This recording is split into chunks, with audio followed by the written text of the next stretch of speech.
Hi hello నమస్తే welcome to our channel. ఈరోజైతే ఎంతో ఈజీగా చేసుకునే పుల్లటి పుంటికూర చట్నీని అయితే రెడీ చేసుకుంటున్నామండి. లెట్స్ ప్రాసెస్లోకి వెళ్దాం.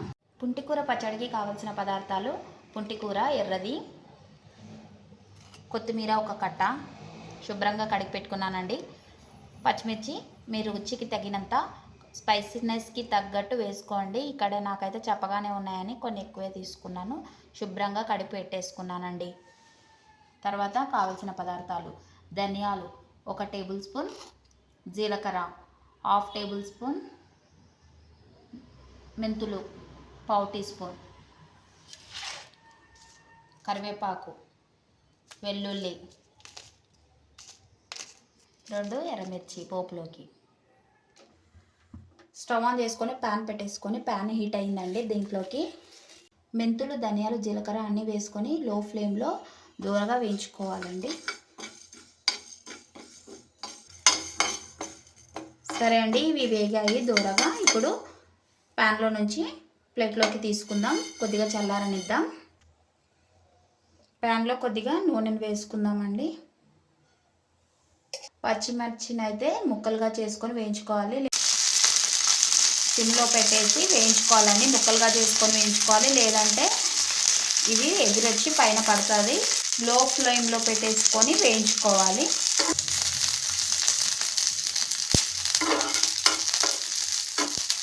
ఇలా బుగ్గలు వచ్చేలాగా వేయించుకోవాలండి మిర్చిని అయితే.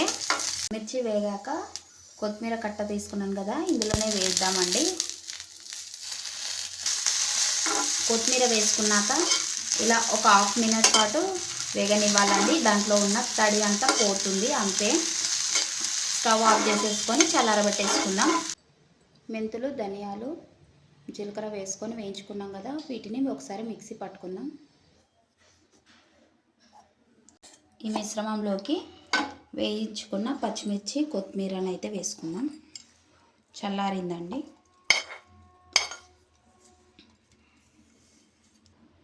దీంట్లోకి వెల్లిపాయలను వేసుకుంటున్నాను, పొట్టు తీసి. రుచికి సరిపడినంత ఉప్పు చూసి వేసుకోండి, లేకపోతే పోట్లాటలు అవుతాయి. పసుపు 1/4 టీ స్పూన్.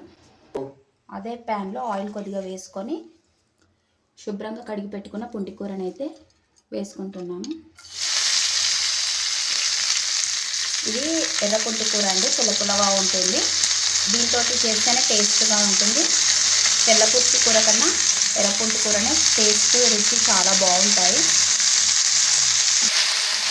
పుంటికూరని అయితే ఆయిల్లో ఈవెన్గా కలుపుకొని ఒక 5 మినిట్స్ పాటు మగ్గించుకుందామండి. ఆకు అనేది ఉడికే వరకు మగ్గించుకోవాలి. ఈ ఆకు మగ్గే లోపల మనము దీనైతే చల్లారింది కచ్చాపచ్చాగా మిక్సీ చేసుకుందాం. పచ్చాగా పట్టుకున్న పచ్చిమిర్చి, కొత్తిమీర, ధనియాలు, మెంతులు అన్నీ వేసి పట్టించుకున్నానండి. ఈ పేస్ట్ని ఒకసారి అంతా ఒక ఈవెన్గా కలుపుకుందాం.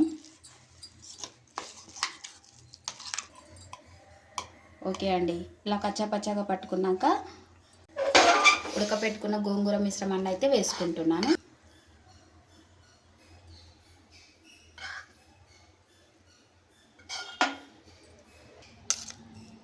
ఇలా ఈవెన్గా కలుపుకొని ఒకసారి అయితే దీన్ని మిక్సీ చేసుకుందామండి. కచ్చాపచ్చాగా పట్టేసుకున్నానండి. ఈ స్టేజ్లోనే ఉప్పు కారాలు చూసుకోండి. ఉప్పు అయితే నాకు సరిపోయింది. చాలా టేస్టీగా పుల్లగా కారంగా వచ్చింది. దీంట్లోకి పోపు పెట్టుకుందాం. ప్యాన్లో ఆయిల్ వేసుకున్నానండి. ఆయిల్ హీట్ అయ్యాక ఆవాలు, జీలకర్ర, పోపు దినుసులు, ఎర్రమిరపకాయలు,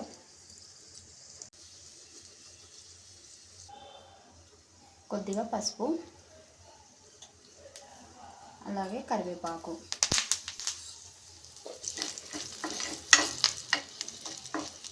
ఈ పోపునైతే పుంటికూర చట్నీలోకి వేసుకుంటున్నాను. ఇంతేనండి, ఎంతో ఈజీగా చేసుకునే పుంటికూర చట్నీ అయితే రెడీ అయ్యింది. ఇలా మీకు కనుక నచ్చినట్టయితే చేసుకొని చూడండి. ఎంతో ఈజీగా ఉంటుంది. మా ఛానల్ అయితే లైక్ చేయండి, షేర్ చేయండి, సబ్స్క్రైబ్ చేయండి.